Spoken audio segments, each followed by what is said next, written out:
Hello दोस्तों, मैं आशीष ठाकुर स्वागत करता हूं आप सभी का विकास कोचिंग क्लासेस के फ्री ऑनलाइन वीडियो लेक्चर्स में। तो आज के इस लेक्चर में हम पढ़ने वाले हैं यूनिफॉर्म मोशन और नॉन यूनिफॉर्म मोशन। इससे पहले क्या होता है, हमें कुछ बेसिक चीजें जाननी जरूरी होती है जो कि मैंने आखिरी लेक्चर में आपको बता रखा है। तो अगर अभी तक आपने पहला लेक्चर नहीं देखा है मोशन चैप्टर का तो आप उसे देख लिए, लिंक मैंने डिस्क्रिप्शन में दे रखा है।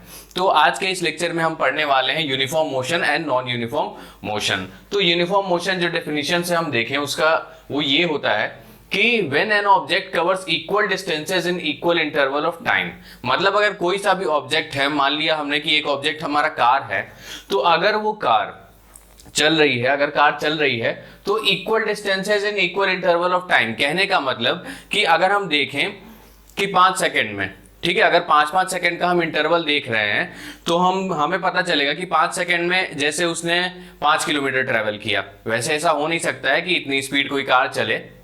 लेकिन क्या है, अगर हम मान लें कि 5 सेकंड में उसने ट्रेवल किया 400 मीटर, ठीक है, तो अगर 5 सेकंड में 400 मीटर ट्रेवल किया है और अगले 5 सेकंड में हम देखें तो उसमें भी हमें पता चले कि अगर उसने उसमें भी 400 मीटर ट्रेवल किया है और उसके अगले 5 सेकंड में भी अगर 400 मीटर ट्रेवल किया है, तो हम कह सकते हैं कि इक्वल इंटरवल ऑफ टाइम में, मतलब वो कार अगर चल रही है तो हम किसी भी मोमेंट पे अगर हम उसका मोशन 5 सेकंड के लिए देखें और अगर वो 400 मीटर चल रहा है हर एक 5 सेकंड के लिए, तो हम कह सकते हैं कि वो क्या है, यूनिफॉर्म मोशन में है। मतलब वो ऑब्जेक्ट क्या कवर कर रहा है, इक्वल डिस्टेंस कवर कर रहा है इक्वल इंटरवल ऑफ टाइम में। मतलब हमने टाइम का इंटरवल जो है वो इक्वल लिया, मतलब जितनी बार हम ऑब्जर्वेशन कर रहे हैं उसका इंटरवल सेम है। मतलब हम 5 सेकंड के लिए उसमें ऑब्जर्व कर रहे हैं कि उसमें मोशन कैसा है, कितना डिस्टेंस वो ट्रेवल कर रहा है। तो जब भी हम 5 सेकंड का ऑब्जर्वेशन कर रहे हैं तो हमें पता चल रहा है कि वो जो मोशन हो रहा है, मतलब जो डिस्टेंस वो ट्रेवल कर रहा है वो कितना कर रहा है, 400 मीटर ट्रेवल कर रहा है। तो हम कह सकते हैं कि वो बॉडी जो है यूनिफॉर्म मोशन में है।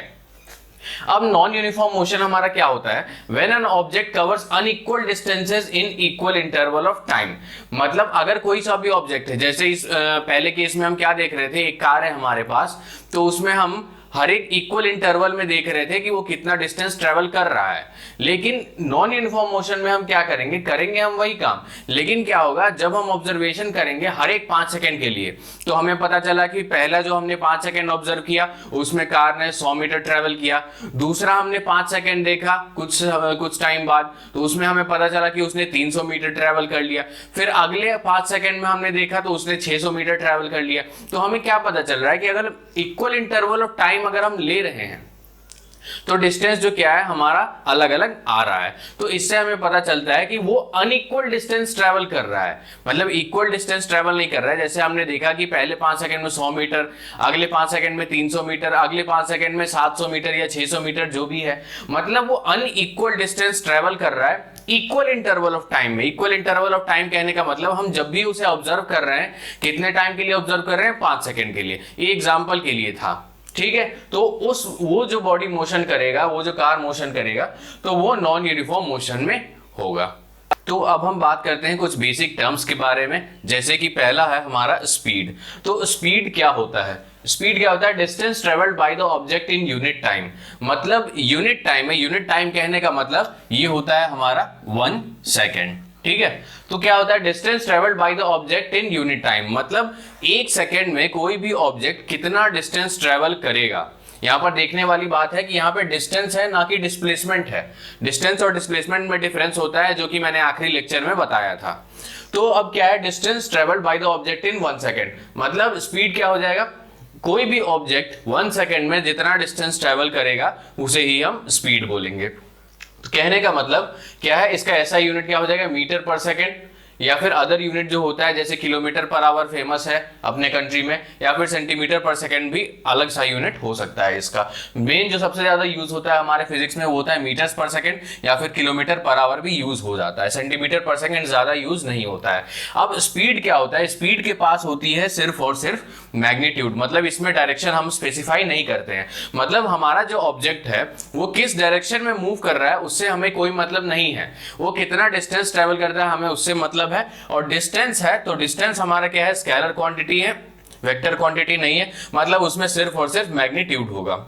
ठीक है, मतलब अगर हम बोले कि 5 मीटर पर सेकेंड से अगर हमारा ऑब्जेक्ट मूव कर रहा है तो ये जो 5 है ये हमारा क्या हो जाएगा, मैग्नीट्यूड हो जाएगा। अगर हम कोई सा डायरेक्शन स्पेसिफाई कर देते, ठीक है, यहाँ पे कोई सा भी हम डायरेक्शन लिख देते तो हम क्या कह सकते थे कि वो एक वेक्टर क्वांटिटी है, लेकिन वहां उसके लिए क्या हो जाता है, यहाँ पे हमें डिस्प्लेसमेंट देना पड़ता, और जब डिस्प्लेसमेंट होता तो यहाँ पर स्पीड नहीं होके वेलोसिटी होता। तो स्पीड में क्या होता है, डायरेक्शन नहीं होता है, सिर्फ और सिर्फ मैग्नीट्यूड होता है, ये एक स्केलर क्वांटिटी होता है। और ये क्या हो जाता है, distance travelled by the object in 1 second, मतलब 1 सेकेंड में ऑब्जेक्ट कितना डिस्टेंस ट्रेवल करता है उस पर डिपेंड करता है कि स्पीड क्या होता है, मतलब speed is distance travelled by the object in 1 second. अब क्या होता है कि स्पीड क्या है, it is a way of measuring the rate of motion of an object. ठीक है, ये एक तरीका है मेजर करने का, किसको मेजर करने का, rate of motion of an object. अब कहीं पर भी ये बात ध्यान में रखनी है कि कहीं भी रेट हो जाएगा तो रेट कहने का मतलब हम जो भी क्वांटिटी है उसको डिवाइड कर देंगे टाइम से। ठीक है, ठीक है, तो अब ये हो जाएगा, क्या हो जाएगा, a way of measuring the rate of motion of an object. मतलब स्पीड हम किस लिए करते हैं, क्योंकि हमें निकालना पड़ता है rate of motion of an object, मतलब मोशन जो हो रहा है किस रेट से हो रहा है, तो उसको निकालने के लिए हम स्पीड निकालते हैं। अब क्या होता है किसी भी टाइप के मोशन में, फॉर एग्जाम्पल अगर हम कार में बैठे हैं या फिर अब हम बाइक चला रहे हैं, तो क्या होता है हम एक जगह से दूसरी जगह जब हम जाते हैं, मान लिया हमने 2 किलोमीटर का डिस्टेंस ट्रेवल किया, तो अब 2 किलोमीटर जब हम चलते हैं तो उस बीच रास्ते में 2 किलोमीटर में हम कई बार अपनी स्पीड को कम करते हैं, स्पीड को बढ़ाते हैं। मतलब उस 2 किलोमीटर में जब हम चले तो क्या हुआ, हमारा स्पीड कांस्टेंट नहीं है। तो कहने का मतलब कि the speed of an object need not be constant, मतलब जो स्पीड होगा ऑब्जेक्ट का वो जरूरी नहीं है कि कांस्टेंट हो। In most cases object will be non uniform motion, मतलब ज्यादातर जो प्रैक्टिकल केसेस होते हैं उसमें क्या होता है कि ऑब्जेक्ट जो है वो नॉन यूनिफॉर्म मोशन में होता है। मतलब अगर हम हमने माना कि पहले 5 सेकंड में उसने 100 मीटर ट्रैवल किया, तो हो सकता है ट्रैफिक बढ़ जाए और अगले 5 सेकंड में वो 50 मीटर ही ट्रैवल कर पाए। ठीक है, तो वो ऑब्जेक्ट क्या हो जाएगा, वो नॉन यूनिफॉर्म मोशन में हो जाएगा। तो अगर नॉन यूनिफॉर्म मोशन में है, मतलब थ्रू आउट जो जर्नी है हमारा अगर 2 किलोमीटर का है, तो क्या हो जाएगा, वो अलग अलग टाइम इंटरवल में, मतलब इक्वल टाइम इंटरवल में अनइक्वल डिस्टेंस ट्रेवल कर रहा है, तो वो हो जाएगा नॉन यूनिफॉर्म मोशन में। और अगर अलग अलग स्पीड पे वो चल रहा है, मतलब कभी स्लो स्पीड है कभी ज्यादा स्पीड है, तो हम कह सकते हैं कि speed of an object need not be constant, मतलब जो स्पीड है वो जरूरी नहीं है कि कांस्टेंट हो। तो ऐसे केस में हम क्या करते हैं कि एवरेज स्पीड निकालते हैं। अब एवरेज स्पीड क्या होता है, मान लिया कि हमने क्या है 2 मीटर का डिस्टेंस ट्रेवल किया, हमने कभी स्लो बाइक चलाई कभी ज्यादा स्पीड में बाइक चलाई, लेकिन हमने 2 किलोमीटर का डिस्टेंस ट्रेवल किया। तो जब हम एवरेज स्पीड निकालते हैं तो उसमें कोई सी स्पीड निकलती है।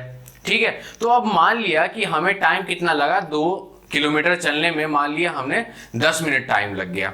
ठीक है, तो 10 मिनट टाइम लग गया, उस 10 मिनट में हमने क्या किया, बाइक की जो स्पीड है कभी कम की कभी ज्यादा की। तो जब हम एवरेज स्पीड निकालेंगे तो वो जो स्पीड निकलेगा उसी टाइम इंटरवल में अगर हम उस एवरेज स्पीड से चलें बिना रुके हुए उतने ही कांस्टेंट स्पीड से, तो हमें उतना ही टाइम लगेगा। कहने का मतलब कि अगर मान लिया हम यहां से भोपाल जा रहे हैं, ठीक है, तो यहां से भोपाल जा रहे हैं, मान लिया कि हमें 6 घंटे लग गए जाने में, या फिर मान लिया 4 घंटे लग गए, 4 घंटे लगे हमें यहाँ से भोपाल जाने में। तो अगर 200 किलोमीटर डिस्टेंस है यहाँ से भोपाल का, ठीक है, तो उस 200 किलोमीटर में हम बहुत बार क्या होगा, हम क्या करेंगे, अपनी स्पीड को कम करेंगे, अपनी स्पीड को ज्यादा करेंगे। ठीक है, मतलब स्पीड कांस्टेंट नहीं होगी। ठीक, तो जब हम एवरेज स्पीड निकालेंगे और अगर उस एवरेज स्पीड से हम यहाँ से गाड़ी स्टार्ट करें और भोपाल तक जाएं, तो हमें उतना ही टाइम लगेगा जितना हमें टाइम कब लगा था पहले केस में जब हम अलग अलग स्पीड से जा रहे थे। तो एवरेज स्पीड निकालने के लिए हम क्या करते हैं, total distance travelled by total time taken, मतलब टोटल डिस्टेंस मान लिया हमने 200 किलोमीटर ट्रेवल किया है और टोटल टाइम हमें कितना लगा, 4 घंटे लगे। ठीक है, तो जब 4 घंटे लगे तो हम क्या कह सकते हैं, हमारा डिस्टेंस कितना है 200 किलोमीटर और हमें कितने लगे, 4 आवर्स लगे। ठीक है, तो ये क्या हो जाएगा 50 किलोमीटर पर आवर। तो ये हमारा एवरेज स्पीड निकल गया। अगर इस एवरेज स्पीड से हम क्या करते हैं, अपनी लोकेशन से हम यहां पर जाते हैं अगर भोपाल तक, ठीक है, तो ये हमारा 200 किलोमीटर है। अब इसमें हमने क्या किया, पहले हमने क्या किया, अलग अलग स्पीड से चले, मतलब कहीं पे हमें स्पीड कम करनी पड़ी, कहीं पे हमें स्पीड ज्यादा करनी पड़ी। तो हमने मान लिया कि इस वाले टाइम में हमारी स्पीड कुछ थी, इस वाले टाइम में हमारी स्पीड कुछ अलग थी। मान लिया हमारे यहाँ पे x किलोमीटर पर आवर यहाँ पे स्पीड थी, इस वाले में हमने मान लिया y kilometre per hour speed थी, और यहाँ से यहाँ तक में हमने मान लिया कि z kilometre per hour speed है। ठीक है, कहने का मतलब कि हर एक इंटरवल में, हर एक कुछ डिस्टेंस के लिए क्या है, स्पीड कुछ अलग है और अगले कुछ डिस्टेंस के लिए स्पीड अलग है। ठीक है, तो डिस्टेंस तो हमने कितना ट्रैवल किया, 200 किलोमीटर ही ट्रैवल किया। ठीक है, टाइम हमें कितना लग गया, हमने मान लिया कि 4 आवर्स हमें टाइम लग गए। ठीक है, तो 4 घंटे टाइम लग गए। तो जब हम एवरेज स्पीड निकाला हमने, हमें कितना लगा, 50 किलोमीटर पर आवर आया एवरेज स्पीड। तो अगर 50 किलोमीटर पर आवर से बिना रुके, बिना स्पीड चेंज किए, कांस्टेंट स्पीड से अगर हम चलते हैं यहाँ से भोपाल तक के लिए, तो हमें जो टाइम लगेगा वो हमारा 4 आवर्स ही टाइम लगेगा। तो एवरेज स्पीड हम इसलिए निकालते हैं, मतलब एवरेज स्पीड का जो प्रैक्टिकल एग्जाम्पल है वो ये है कि एवरेज स्पीड से हमारा क्या हेल्प होता है, कैसे वो हेल्पफुल होता है। तो एवरेज स्पीड निकालने के लिए हम सिंपली क्या करेंगे, total distance travelled by total time taken. Total distance travelled को हम s से दिखाते हैं, स्मॉल s से, और टोटल टाइम टेकन को t से दिखाते हैं। तो एवरेज स्पीड हो गया v = s/t। तो इसे हमें याद रखना है। तो अब हम बात करते हैं वेलोसिटी की। तो वेलोसिटी क्या हो जाता है, ये वैसे एक वेक्टर क्वांटिटी होता है, और वेक्टर क्वांटिटी कहने का मतलब है कि मैग्नीट्यूड तो हमारे पास होगा ही, और डायरेक्शन भी उसमें कुछ ना कुछ स्पेसिफाइड होगा। तो वेलोसिटी क्या हो जाता है, displacement upon total time taken. Displacement upon total time taken जब हम करते हैं तो वो हमारा वेलोसिटी निकल के आता है। अब पिछले केस में हमने क्या देखा था कि स्पीड था, और स्पीड में कोई भी डायरेक्शन नहीं थी, मतलब सिर्फ और सिर्फ मैग्नीट्यूड थी। अब जैसे हमने मान लिया कि डिस्प्लेसमेंट क्या हो जाएगा, जैसे हमने कोई इस तरह का पाथ ट्रेवल किया। ठीक है, ये पॉइंट ए है हमारा, और ये पॉइंट हमारा क्या है, बी है। तो पॉइंट ए से पॉइंट बी तक जाने के लिए हमने इस तरह का पाथ चूज किया। ठीक है, मान लिया कि हमने ये पॉइंट एम है, ये पॉइंट एन है, मतलब हमारा जो डिस्टेंस है, अगर डिस्टेंस हम देखें तो वो क्या हो जाएगा, किस पाथ के अलॉन्ग, AMNB। अगर इस पाथ पे हम चलते हैं, ये कितना ट्रेवल हुआ इस पाथ पे, उसको जब हम निकालेंगे, उसको जब हम मेजर करेंगे, तो वो हमारा डिस्टेंस होगा। लेकिन डिस्टेंस मैंने क्या बताया था पिछले लेक्चर में, कि इनिशियल और फाइनल पॉइंट के बीच का जो डिस्टेंस हो जाएगा, तो वो हो जाएगा हमारा डिस्प्लेसमेंट। तो अब डिस्प्लेसमेंट के लिए हम क्या करेंगे, फाइनल पॉइंट हमारा बी है और इनिशियल पॉइंट हमारा ए है। तो इस दोनों के जो बीच का डिस्टेंस है, ठीक है, ये जो भी होगा यहां से लेके यहां तक, इसे ही हम बोलेंगे डिस्प्लेसमेंट।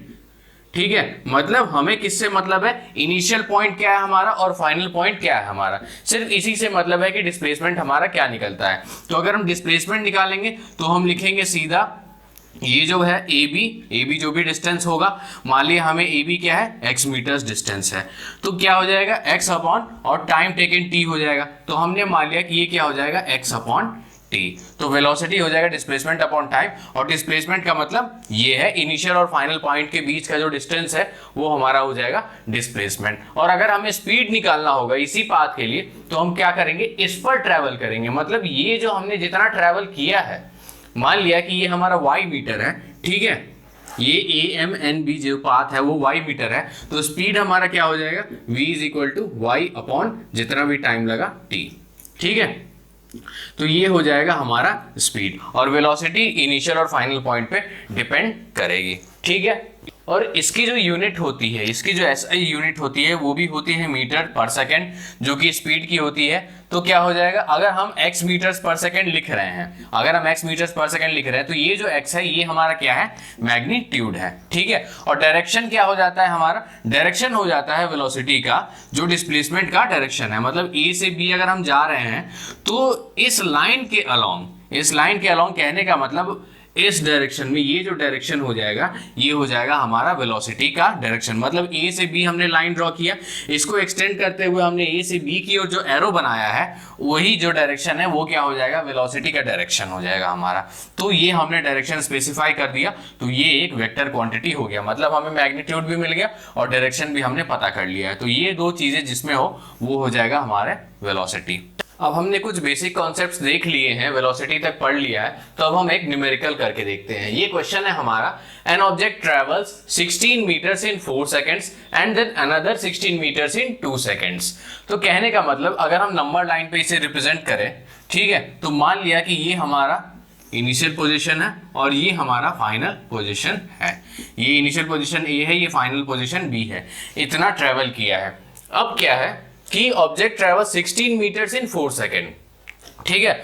मान लिया कि यहां तक हमारा 4 सेकेंड है, ठीक है। यहां से यहां तक का जो हमारा टाइम लगता है ये 4 सेकेंड लगता है, और ये डिस्टेंस कितना ट्रेवल किया है इसने, 16 मीटर्स ट्रेवल किया है, ठीक है। और अनदर 16 मीटर्स इन 2 सेकेंड, तो ये जो टाइम है ये कितना है, 2 सेकेंड टाइम लगा, और इसमें भी इसने क्या किया, 16 मीटर ट्रेवल किया है। तो अब क्या निकालना, what is the average speed of the object. तो एवरेज स्पीड हमें कैसे निकालते थे, total distance travelled by total time taken. तो अगर टोटल डिस्टेंस ट्रेवल्ड देखें तो ये कितना है, 16 मीटर इतना और 16 मीटर्स इतना, तो 16 प्लस 16 ये हो जाएगा हमारा 32 मीटर्स। तो टोटल डिस्टेंस हो गया हमारा 32 मीटर। और टोटल टाइम की अगर हम बात करें तो पहले मोमेंट पे हमारा टाइम कितना लगा, जो 16 मीटर ट्रेवल किया पहले उसमें 4 सेकंड लगा, और अगले 16 मीटर्स में 2 सेकंड लगा। मतलब जो टोटल टाइम लगा वो 4 second plus 2 second is equal to 6 second हमें टाइम लगा। मतलब एवरेज स्पीड के लिए हमें जितना चाहिए, मतलब total distance travelled by total time taken जो 6 सेकंड है वो हमें मिल चुका है।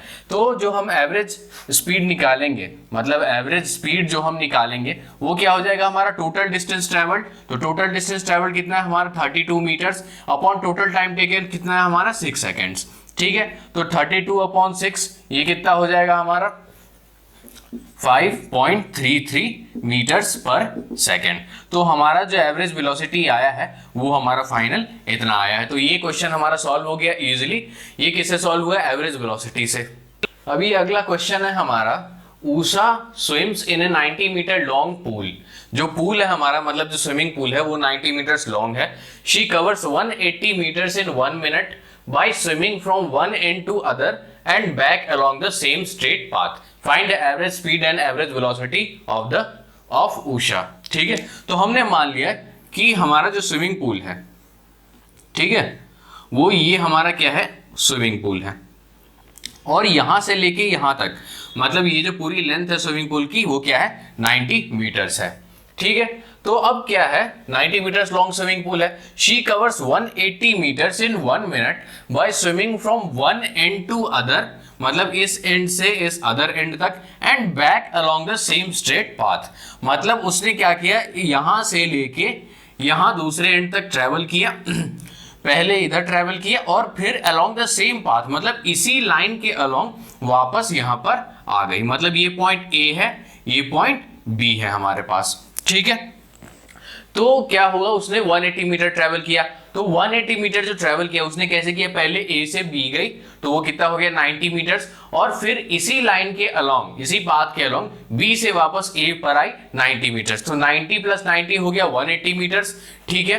तो टोटल डिस्टेंस जो हो गया वो हमारा कितना हो गया, टोटल डिस्टेंस ये हो गया हमारा 180 मीटर्स। और जो टोटल टाइम हमारा लगा है, ठीक है, टोटल टाइम क्वेश्चन में दे रखा है वो कितना है, 1 मिनट है, मतलब 1 मिनट। और 1 मिनट में कितने सेकंड्स होते हैं, 60 सेकंड्स होते हैं, क्योंकि मीटर पर सेकंड हमारा यूनिट होता है एवरेज वेलोसिटी एवरेज स्पीड का। तो हमने क्या किया, ऐसा यूनिट में कन्वर्ट किया इसे, ठीक है। तो टोटल डिस्टेंस हमारे पास कितना है, 180 मीटर्स है, और टोटल टाइम टेकन कितना हो गया हमारा, 60 सेकेंड्स हो गया, ठीक है। तो अगर हमें एवरेज स्पीड निकालना है तो स्पीड के लिए हमारे पास क्या चाहिए, एवरेज स्पीड अगर हमें निकालना है तो उसके लिए क्या चाहिए, टोटल डिस्टेंस ट्रेवल्ड, मतलब हमें डिस्टेंस देखना है। तो डिस्टेंस कितना हुआ, 90 प्लस 90 तो टोटल डिस्टेंस हमारा है 180 मीटर्स। तो 180 मीटर्स अपॉन टाइम कितना लगा, टोटल 60 सेकेंड्स, ठीक है, 60 सेकेंड्स। मतलब ये क्या हो गया हमारा, 3 मीटर्स पर सेकेंड, ये हमारा एवरेज स्पीड निकला है, ठीक है। अगर हम एवरेज वेलोसिटी की बात करें तो हमें पता है कि वेलोसिटी क्या होता है, एक वेक्टर क्वांटिटी होता है, और ये क्या होता है, इनिशियल और फाइनल पोजीशन के बीच का डिस्टेंस होता है। तो एवरेज वेलोसिटी हमारा क्या हो जाएगा, डिस्प्लेसमेंट ये हमने पहले पढ़ा, ये क्या हो जाएगा, डिस्प्लेसमेंट अपॉन टाइम। तो डिस्प्लेसमेंट हम कैसे देखेंगे, इनिशियल और फाइनल पॉइंट के बीच का डिस्टेंस क्या है। अब इनिशियल पॉइंट क्या है हमारा ए है और फाइनल पॉइंट भी क्या है ए है, क्योंकि क्या है उषा ने क्या किया, ए से बी तक स्विम किया और बी से वापस वो ए पर आ गई है। तो हमारा जो टोटल डिस्टेंस हो गया इनिशियल और फाइनल पोजीशन के बीच का वो हो गया 0, क्योंकि इनिशियल पोजीशन भी हमारा ए है और फाइनल पोजीशन भी ए है, क्योंकि फाइनली उषा क्या है पॉइंट ए पर वापस आ गई है। ठीक है, तो जो डिस्प्लेसमेंट हो गया हमारा वो क्या हो गया, 0 हो गया। ठीक है, तो 0 मीटर्स अपॉन टाइम कितना लगा, 60 सेकेंड्स। तो 0 अपॉन 60 क्या हो जाएगा, 0। तो एवरेज वेलोसिटी जो है वो हमारा 0 मीटर्स पर सेकेंड आ गया। ठीक है, तो जो भी क्वेश्चन में पूछ रखा था एवरेज वेलोसिटी और एवरेज स्पीड ये हमने निकाल लिया है। तो ये हो गए हमारे आज के 2 क्वेश्चंस हो गए। हमने स्पीड के बारे में पढ़ लिया, वेलोसिटी के बारे में पढ़ लिया, हमने देख लिया यूनिफॉर्म मोशन क्या होता है, नॉन यूनिफॉर्म मोशन क्या होता है। और ये सब अगर आपको अच्छे से समझ में नहीं आया है तो घबराइए नहीं, आप पहला लेक्चर देख लीजिए। अगर आप पहला लेक्चर देख लेते हैं तो उसमें बेसिक कॉन्सेप्ट्स मैंने क्लियर कर रखे हैं, तो वो आपको अच्छे से समझ में आ जाएगा। और अगर आपको कोई चीज समझ में नहीं आ रही है इस लेक्चर में तो आप इसको बार बार देखें। जब बार बार आप देखेंगे, आप प्रैक्टिकल लाइफ से रिलेट करेंगे तो आपको फिजिक्स समझ में आने लग जाएगा। ठीक है, तो अगर आपको अभी कोई डाउट हो रहा है तो आप मुझे ईमेल कर सकते हैं, ईमेल मैंने डिस्क्रिप्शन में दे रखा है। आप हमारे टेलीग्राम चैनल को ज्वाइन करें और अगर आपको ये वीडियो पसंद आया है, सब कुछ समझ आया है, तो आप इसे लाइक करें, अपने दोस्तों से शेयर करें और हमारे चैनल को सब्सक्राइब करें। Thanks for watching the video.